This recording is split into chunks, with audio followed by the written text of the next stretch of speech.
నీకు ఏం ఒప్పందం అని కవితని అడుగుతుంది, మనం అడిగే అవకాశం లేదు. వాళ్ళ సొంత కూతురే అడుగుతోంది. ఇలా కేటీఆర్ గారు అంటా ఉన్నారు, కేటీఆర్ ఏమంటున్నాడు, కాళేశ్వరంలో బాంబులు పెట్టినని. మీరు కూడా వచ్చి కొంతమంది అన్నాడు, మనం భయం కాళేశ్వరంలో బాంబులు పెట్టినట్టుండేనా అన్నాడు. వాళ్ళ ప్రభుత్వంలో అటువంటి పరిస్థితి ఉండేనా?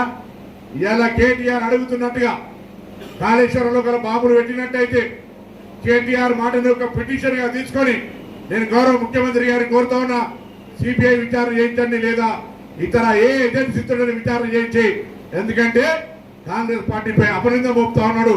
అధికారంలో ఉన్నది వాళ్ళు, ప్రాజెక్టులు నిర్మించడం విఫలమైతే ఆ చెడ్డ పేరు కాంగ్రెస్ తెచ్చే ప్రయత్నం చేస్తున్నారు. కాంగ్రెస్ ప్రాజెక్టులు నిర్మిస్తుంది, కాంగ్రెస్ ప్రాజెక్టులను కూలగొట్టదు.